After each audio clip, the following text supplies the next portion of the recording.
Bien, bonjour, frères et sœurs en Christ, chers, internautes. Merveilleux est la parole de Dieu. Je suis en train de chercher le psaume 146. Alors, toute l'écriture est inspirée de Dieu, toute l'écriture, et les psaumes en font partie, bien entendu. Donc nous devons lire toute l'écriture. Nous devons quelque part aussi enseigner toute l'écriture, et nous allons nous intéresser au psaume 146, merveilleux psaume de louange. Alors déjà, ce qu'il faut savoir, c'est que les 4 derniers psaumes, de 146 à 150, ce sont des psaumes de louange. On les appelle parfois les alléluia, hein, parce qu'ils commencent par, louer l'Éternel et terminent par louer l'Éternel, hein. Les psaumes 146, je disais, au psaume 150. On commence et on termine avec alléluia. Gloire à Dieu, alléluia. Alors, le but principal de ce psaume ici, du psaume 146 que nous allons voir verset par verset, c'est de nous tourner entièrement vers Dieu. C'est d'apprendre à le louer pour ce qu'il est, pour ce qu'il fait, pour sa fidélité, pour sa puissance et aussi pour son amour, pour sa bénédiction, son amour et sa compassion. Alors, nous allons tout de suite, voir les versets 1 et 2. Les versets 1 et 2, je vous fais la lecture. On va commencer peut-être par le verset 1. Non, 1 et 2. Mon ami, mon mon âme loue l'Éternel. Mon âme loue l'Éternel. Je louerai l'Éternel tant que je vivrai. Je célébrerai mon Dieu tant que j'existerai. Alléluia. Le psalmiste ici, il ne se contente pas simplement de comment dire, de célébrer avec sa bouche, de chanter avec sa bouche. Il dit: «Mon âme loue l'Éternel», et ça change tout. Ça veut dire que la louange, elle ne vient pas que de la bouche, mais elle vient du cœur. Toute son âme, tout son être participe à la louange, voyez-vous? Donc c'est tout ce qui est l'intérieur, tout ce qui est l'intérieur du psalmiste qui loue le Seigneur. C'est comme, lorsque le Seigneur nous demande d'aimer Dieu de tout notre cœur, toute notre âme, toute notre pensée, de tout notre être entier, non pas seulement non pas seulement avec notre intellectuel ou avec notre bouche, mais avec notre cœur. Parce que Dieu regarde au cœur. Alors il prend aussi quelque part une décision personnelle ici. Il dit: «Je louerai l'Éternel tant que je vivrai». Ça veut ça veut dire que quelque part, il s'engage, il déclare un engagement quelque part pour, se consacrer entièrement à la louange. C'est une vie de consécration, une vie de louange, hem, même je dirais, peu importe les circonstances. Il a dit: «Aussi longtemps que je vivrai, que j'existerai, je te louerai». Alléluia. Et là, nous pouvons aller dans Exode chapitre 15. Il y a un lien avec Exode, correspondance, hein, avec Exode chapitre 15, verset 2. Exode 15, verset 2, je vous fais la lecture. «Je chanterai à l'Éternel, car il a fait éclater sa gloire. Il a précipité dans la mer le cheval et son cavalier». Bien. «L'Éternel est ma force et le sujet de mes louanges». Amen. Alors ce verset-là, il est tiré du cantique de Moïse. C'était chanté juste après que Dieu l'avait ouvert la mer Rouge, et quand il avait, par sa bonté et son amour, sauvé le peuple d'Israël de l'armée égyptienne qui se trouvait juste derrière. Et comme le psalmiste aussi, Moïse, lui, il exprime, aussi une louange personnelle et spontanée quand il dit, «Et mon Dieu, je le célébrerai». il est mon Dieu. Alors, Moïse aussi reconnaît que Dieu, la source de Dieu, c'est la force, la puissance, comme on vient de le lire. La puissance, la force du salut. Il nous sauve, comme le peuple d'Israël, lorsqu'il a traversé la mer Rouge. Il a sauvé le peuple. Et que sa vie aussi doit dépendre que de la louange. Voyez-vous, c'est pour ça qu'il y a un lien entre ces versets. Alors, ce qu'il faut savoir, c'est que Moïse, il loue Dieu ici, dans ce contexte-là, parce qu'il a aussi sauvé de l'esclavage. Et le psalmiste, lui, il loue Dieu parce qu'il connaît la fidélité de Dieu à chaque instant de sa vie. C'est pourquoi il peut dire: «Je te louerai tant que j'existerai, je te louerai», parce qu'il a expérimenté la fidélité de Dieu. Voyez-vous, on ne peut pas louer quelqu'un, on ne peut pas glorifier quelqu'un heu, parce qu'on a envie de le faire, parce qu'on a dit que cette personne, parce que Dieu est bon. Bah, Dieu, il est bon, bah, je vais le louer, je vais le glorifier. Il a expérimenté Dieu. Vous comprenez ça? Et quand on a expérimenté, on peut que le louer, l'adorer jusqu'à la fin de nos jours. C'est ça la nuance, hein. C'est le cœur. Il expérimenter l'amour de Dieu et le soutien de Dieu. L'Éternel est ma force. Mmh. Il a il a vécu, il a expérimenté. Oui. Moïse dire, que Dieu est ma force.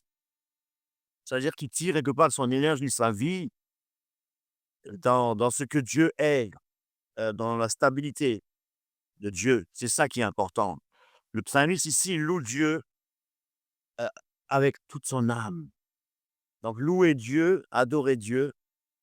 Et lorsque effectivement, le commandement qui nous a été donné: «Tu aimeras ton Dieu de tout ton cœur, toute ton âme, toutes tes forces, toutes tes pensées». C'est exactement ce que le psalmiste est en train d'exprimer ici.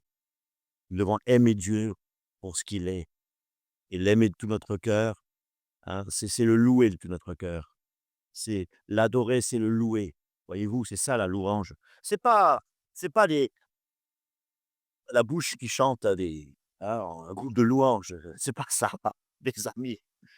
Mes amis, la louange, quand il va pas chanter là du matin au soir, il va pas chanter, voyez-vous? Et puis lorsqu'il dit: «C'est mon âme qui loue», c'est la profondeur de ton être, ta volonté, ton cœur, tout ce qui est à l'intérieur de toi, qui loue le Seigneur tous les jours. C'est c'est quelque chose de puissant.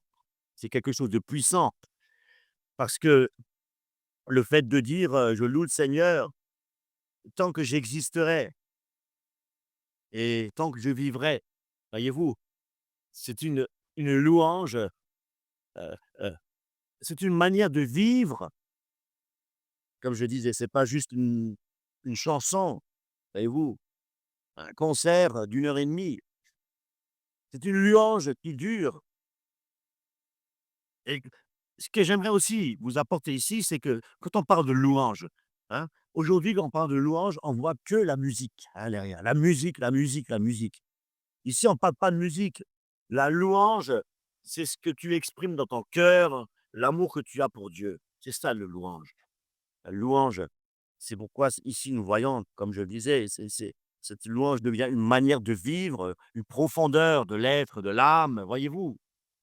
Moïse qui disait: «Je t'exalterai», et le psalmiste qui dit: «Je louerai l'Éternel tant que je vivrai».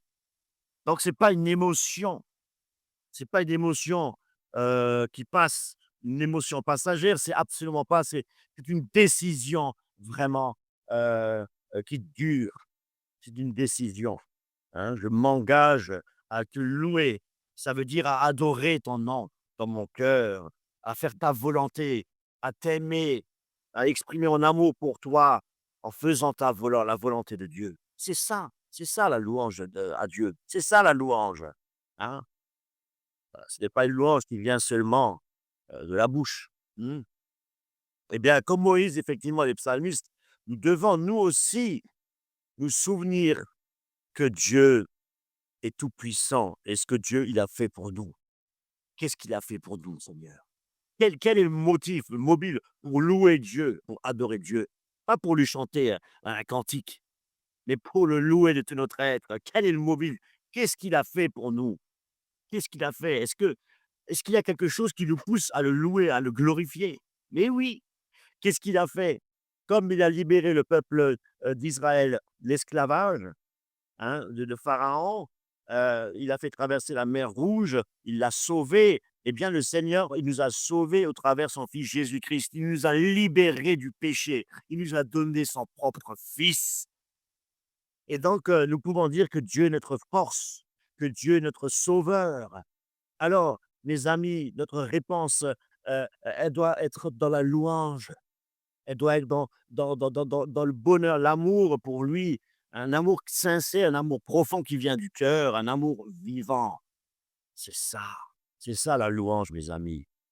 Et c'est pas seulement le dimanche, savez-vous, mais c'est tous les jours de notre vie, comme nous fait entendre le psalmiste ici. Tant que nous respirons, tant que nous respirons, tant que j'existerai, nous devons louer notre Seigneur. Amen. On va continuer. On va aller au psaume, au verset 3. Ne vous confiez pas aux grands, écoutez bien, aux fils de l'homme qui ne peuvent sauver. Leur souffle s'en va, ils rentrent dans la terre, et ce même jour, leurs desseins périssent. Heureux celui à qui a pour secours le Dieu de Jacob, qui met son espoir en l'Éternel, son Dieu. Alléluia. Alléluia. L'homme lui-même, il est incapable de se sauver. Là encore, une raison de louer Dieu, de le glorifier. L'homme, il a une nature pécheresse, donc une nature qui périt. Et aussi, Dieu est tout-puissant, donc l'homme, lui, il est impuissant. Il est impuissant et je vais vous le prouver. Psaume 146, 4, quand il est dit: «Le souffle s'en va et rentre dans la terre, et ce même jour, pour les uns périssent». Voyez-vous? Hein? Et de dire aussi dans Genèse 3, 19, qu'est-ce qu'il est l'homme? Qu'est-ce qu'il est l'homme? Genèse 3, 19, je vais vous dire ce qu'est l'homme, ce que nous sommes. Genèse 3, 19, c'est à la sueur de ton visage que tu mangeras du pain, jusqu'à ce que tu retournes dans la terre d'où tu es pris, car tu es poussière et tu retourneras dans la poussière. Voilà ce qu'est l'homme. C'est pour cette raison que nous ne devons pas nous élever, nous ne devons pas être orgueilleux, nous humilier, parce que nous ne sommes que poussière. Nous retournerons à la poussière. C'est ce que Dieu nous dit. L'homme, il a été créé. L'homme, il est limité, limité dans tout, dans le temps, dans ses actions. Il est limité, l'homme. Et l'homme, il est dépendant de Dieu. Il est dépendant de Dieu. Parce que sans Dieu, que ce soit même un païen, eh bien, il n'a pas le souffle de vie. Sans Dieu, on est mort. Donc, on est dépendant de Dieu, quelque part. Dieu, il fait pleuvoir sur les justes et sur les injustes. Voyez-vous, on est dépendant de Dieu. C'est ça la vérité. L'homme n'est pas une source de salut, hein. L'homme, il veut faire des exploits, l'homme, il veut faire des choses, être un héros et cetera. Mais c'est pas possible parce que l'homme lui-même, il est la poussière, il retourne dans la poussière et l'homme lui-même, il est sous le poids du péché et sous la condamnation. Voyez-vous? De par, par la désobéissance de l'homme. Et sa vie, la parole de Dieu nous apprend que la vie de l'homme n'est qu'un souffle, n'est qu'un passage. Et on va dans Psaume 39, 5. Psaume 39, 5. Psaume 39. Je vais juste prendre note. Voilà, parce que je n'avais pas trouvé le titre de ce message. Je vais l'intituler «Qu'est-ce que l'homme?» Qu'est-ce que l'homme? Voilà le titre de cet enseignement. Qu'est-ce que l'homme? Alors, on va dans 39, 5. 39, 5. L'Éternel, dis-moi, quel est le terme de ma vie? Quelle est la mesure de mes jours? Que je sache combien je suis fragile. Voyez-vous? Ouais, ça c'est l'homme, ça c'est l'homme. Ça c'est l'homme. Psaume 60, verset 11. Psaume 60, verset 11. Qui me mènera dans la ville forte? Qui me conduira à Édom? Le secours de l'homme n'est que vanité. C'est verset 13. Pardon, verset 13, oui. Donne-nous du secours contre la détresse. Le secours de l'homme n'est que vanité. Verset 14. Voyez-vous, on aime bien toujours citer le verset 14. Avec Dieu, nous ferons des exploits. Il écrasera nos ennemis. Alors ça, c'est un verset que tout le monde connaît par cœur. Mais le verset précédent, est-ce qu'on le cite? Non. Donne-nous du secours contre la détresse. Le secours de l'homme n'est que vanité. C'est vrai, hein? Mais avec Dieu, nous ferons des exploits. Hein? Tout le monde connaît le verset 14, le verset 13. Voyez-vous? Le secours de l'homme n'est que vanité. L'homme, il peut être généreux, il peut aider physiquement, mais tout n'est que temporaire. Et son aide, il est aussi, elle est limitée. Elle est limitée. Et c'est pourquoi Dieu nous dit, aussi dans Jérémie, et je vous le dis juste, hein, vous le connaissez tous, hein, Jérémie 17 qui dit maudit soit l'homme qui se confie dans l'homme et qui prend la chair comme appui. Eh bien, mes amis, la confiance, quelque part, elle n'est pas là où elle devrait être.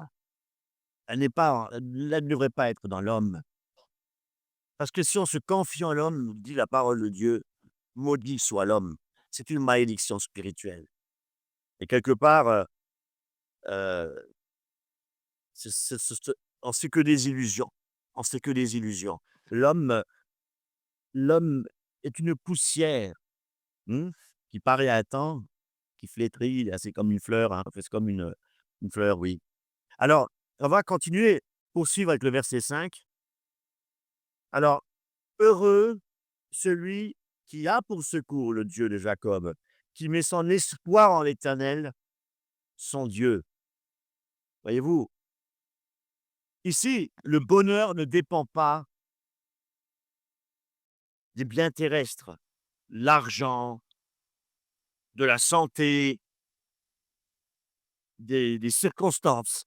Non, il dépend de celui qui est notre secours. Je vais le relire. Heureux celui qui a pour secours le Dieu de Jacob.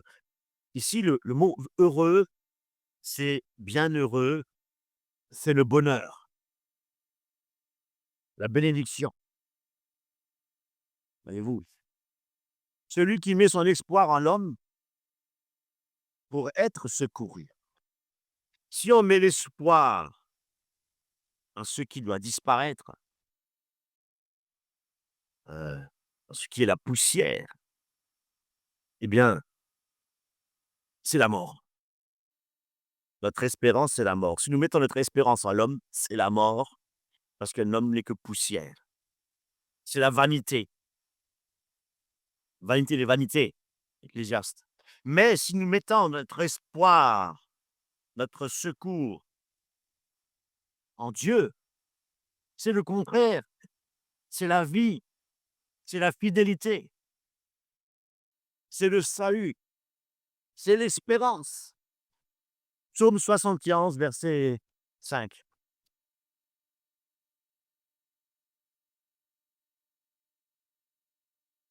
Psaume 71, verset 5. Car tu es mon espérance, Seigneur Dieu, Seigneur éternel, en toi je me confie dès ma jeunesse. Tu es mon espérance. Tu es mon espérance, Seigneur Jésus.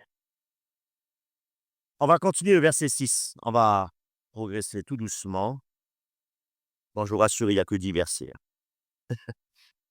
Verset 6. Il a fait les cieux et la terre, la mer et tout ce qui s'y trouve. Il garde la fidélité à toujours.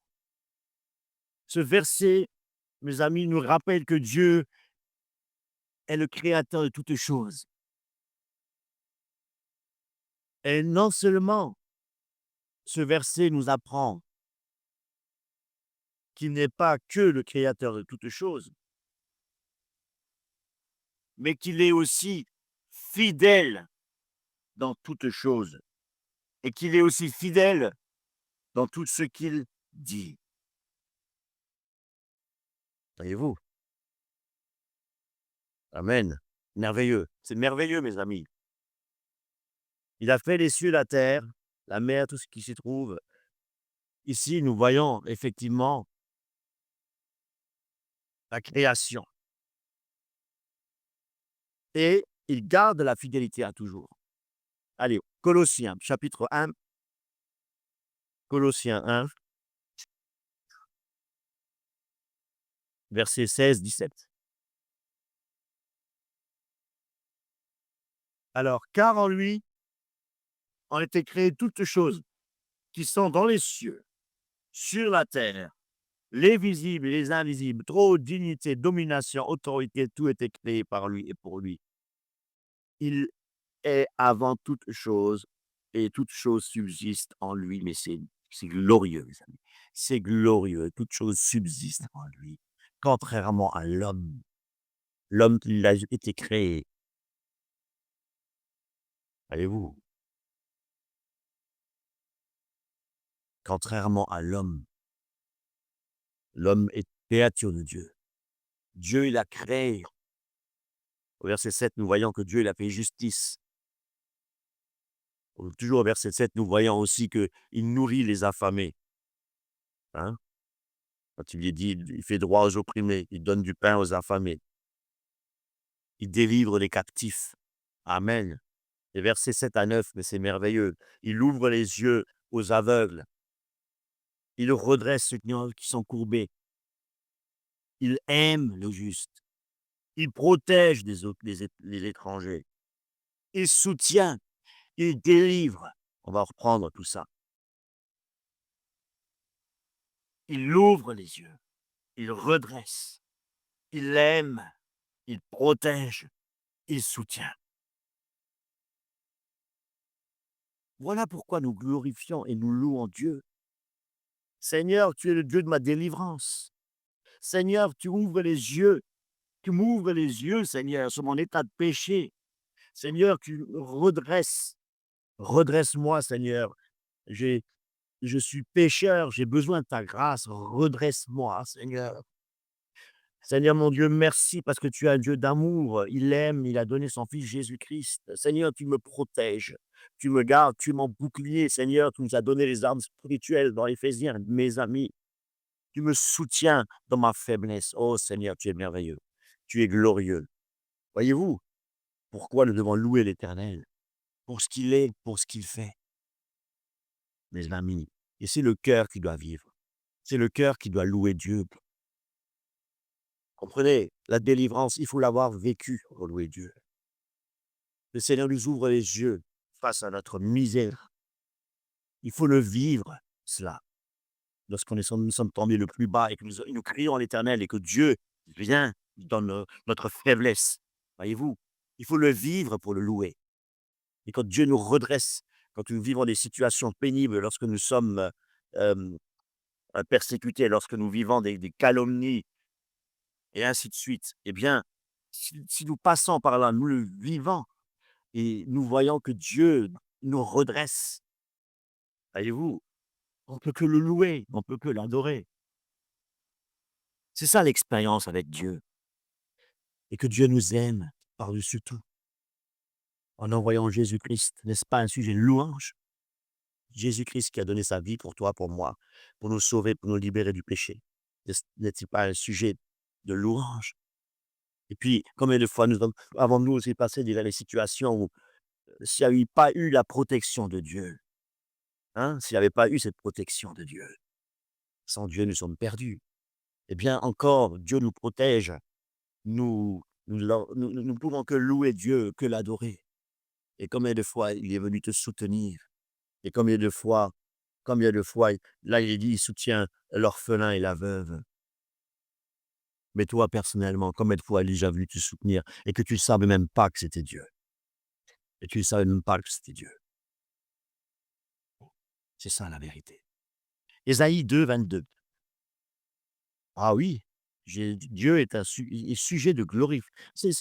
Voyez-vous, le psalmiste, il a tout compris. Mon âme loue l'Éternel tant que je vivrai et tant que j'existerai. Nous ne devons pas le lire avec notre intelligence, voyez-vous. Nous devons nous arrêter sur ces versets. C'est ce que je suis en train de faire avec vous, là, justement, et méditer. Et méditer et chercher les passages. J'ai cherché les passages parallèles, je vous ai parlé de l'Exode, je suis allé voir des, Bible en main, les passages parallèles et puis voilà, c'est comme ça que nous devons étudier la parole de Dieu. Nous devons scruter les Écritures, hein, les Écritures. Oui. Bien, alors on va continuer avec Ésaïe chapitre 2. Ésaïe 2, 22. Voyez-vous? Un verset nous appelle un autre verset, mmh, passage parallèle et tout s'imbrique comme ça et puis c'est merveilleux. Alors, Ésaïe chapitre 2 verset 22, je disais, hein: «Cessez de vous confier en l'homme, dans les narines duquel il n'y a qu'un souffle. De quelle valeur est-il?» Quelle est ta valeur, mon ami? Est-ce qu'il est encore sujet de s'enorgueillir? Est-ce qu'il est encore sujet de, d'avoir de l'orgueil, hein, en lisant des passages? En lisant ces passages-là, est-ce qu'il faut encore, de quelle valeur est-il? Qu'est-ce que tu as comme valeur? Hein? Qu'est-ce que tu as comme valeur? Tes narines ne sont que il n'y a que du souffle. Ah! Nous devons nous confier en l'Éternel. L'homme n'est que passager. L'homme, il retourne à la poussière. L'homme, il échoue, mais Dieu, il sauve. Alléluia. Verset 7 à 9. Verset 7 à 9. Il fait droit aux opprimés. Il donne du pain aux affamés. L'Éternel délivre les captifs. L'Éternel ouvre les yeux des aveugles. L'Éternel redresse ceux qui sont courbés. L'Éternel aime les justes. L'Éternel protège les étrangers. Il soutient l'orphelin et la veuve. Alléluia. On va prendre Luc 4, 18, passage parallèle, hein. Luc 4, 18.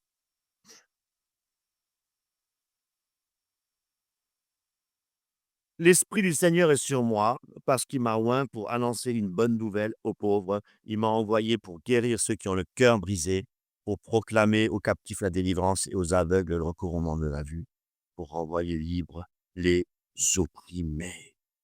Alléluia.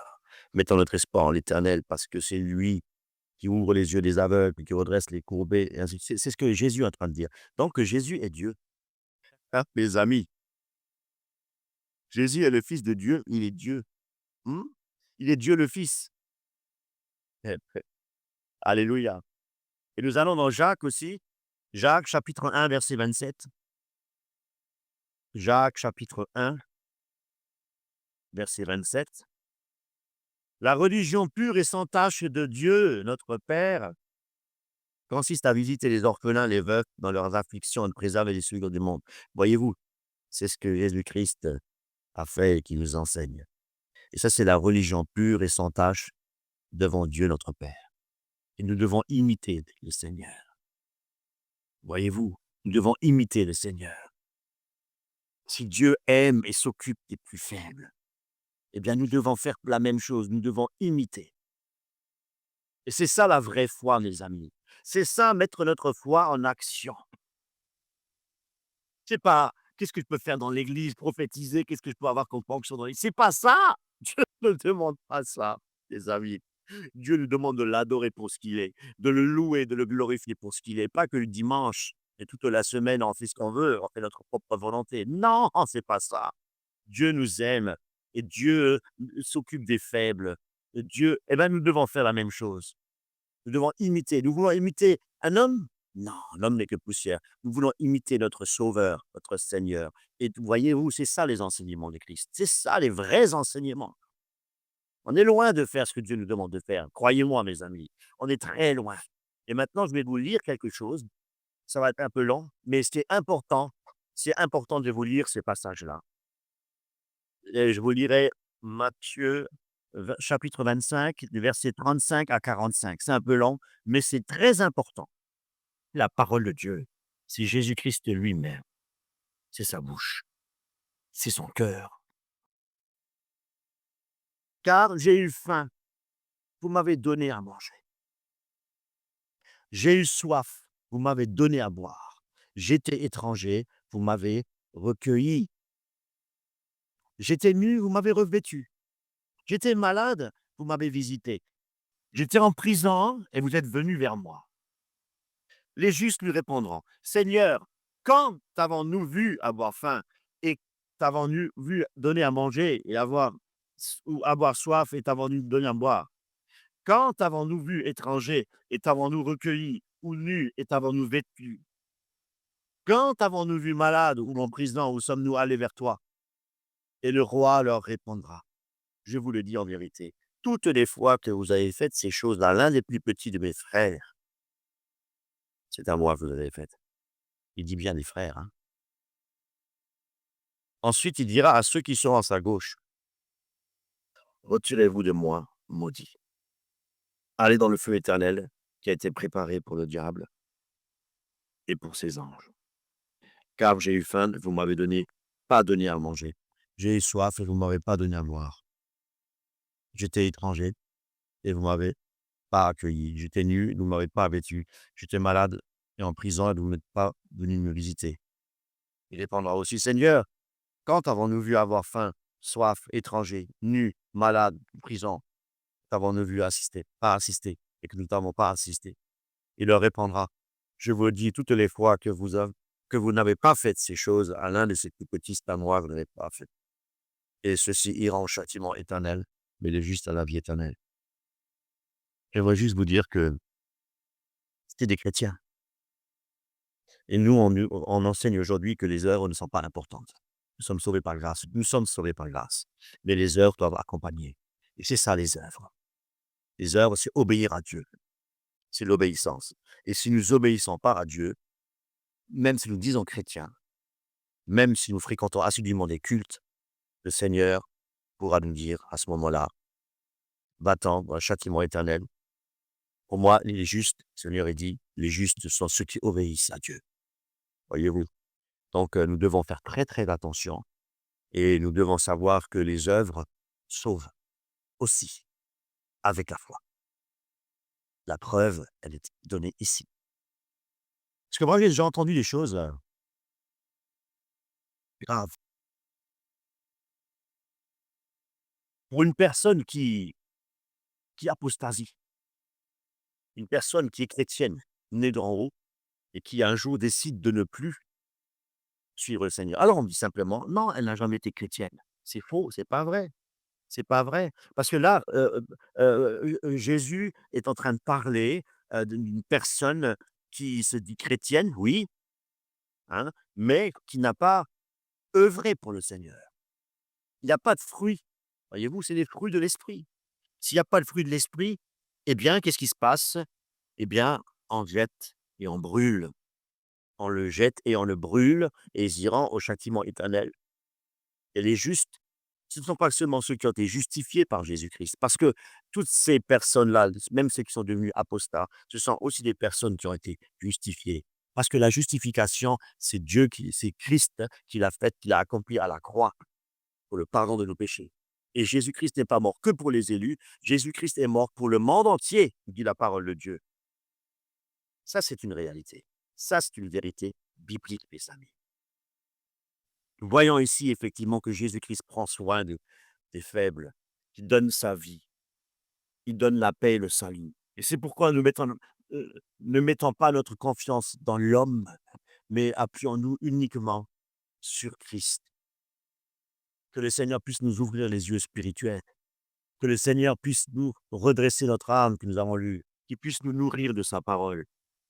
Nourrissons-nous de la parole de Dieu, que toute notre vie soit un louange et un parfum de bonne odeur, avec de bonnes œuvres que Dieu a préparées d'avance, que nous les pratiquions pour Jésus-Christ. Pour Jésus-Christ.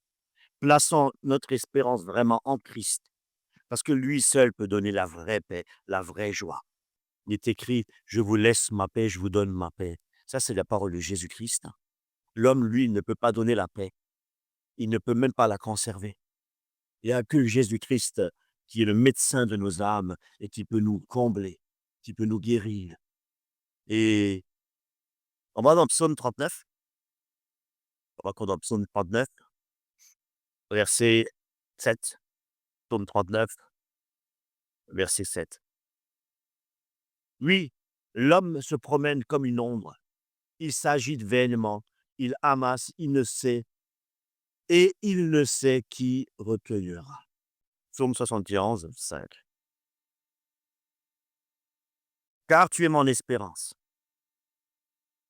Seigneur éternel, c'est en toi que je me confie dès ma jeunesse. Dieu est juste, Dieu est fidèle, Dieu est miséricordieux. Mais il est aussi saint et juge. Dieu est aussi saint et juge. Savez-vous ça? Le psalmiste se souligne que Dieu, il renverse la voix des méchants. Il est juge. Il est juge aussi. Mes amis, aujourd'hui, c'est le jour du salut, nous dit la parole de Dieu. On va dans 2 Corinthiens 6. Je suis tombé dessus au hasard, à ce moment-là, beaucoup de fois. Car il dit: «Au temps favorable, je t'ai exaucé. Au jour du salut, je t'ai secouru. Voici maintenant le temps favorable. Voici maintenant le jour du salut». Mon frère, ma sœur, mon ami, si c'est aujourd'hui le jour du salut, c'est aujourd'hui que tu dois venir à Jésus. Qui sait ce qui se passera aujourd'hui avec toi? Tu ne connais pas ton futur, mais nous devons, avec le Seigneur, vivre dans le présent. Chaque jour est un nouveau jour. Chaque jour est un nouveau jour de grâce. Amen. Alors aujourd'hui, le Seigneur t'invite à venir à lui. Mais il y a 3 choses à faire quand tu t'approches du Seigneur. Premièrement, tu dois renoncer à toi-même. Tu dois renoncer aux hommes. Tu dois renoncer à mettre ta confiance en l'homme. Tu dois même renoncer, je disais, à toi-même.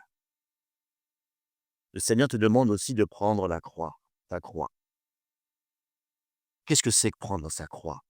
C'est d'accepter, c'est d'accepter tout ce que le Seigneur mettra sur ton chemin. Parce que c'est plus toi qui vas vivre, c'est Christ qui va vivre en toi. Donc tu dois abandonner tous tes projets, tout, pour renoncer à toi-même. Tu dois abandonner tes propres voies et prendre cette croix. Et après ça, tu peux dire: «Oui, Seigneur, maintenant, je renonce à moi-même.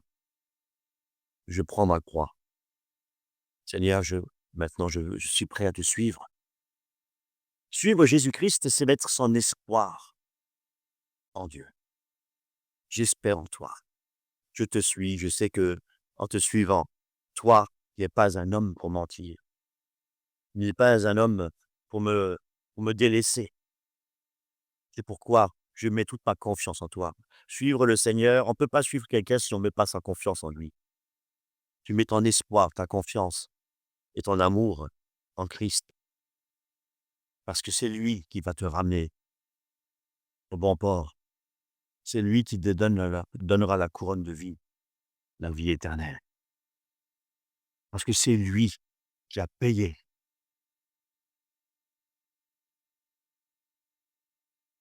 C'est lui qui a payé sur la croix.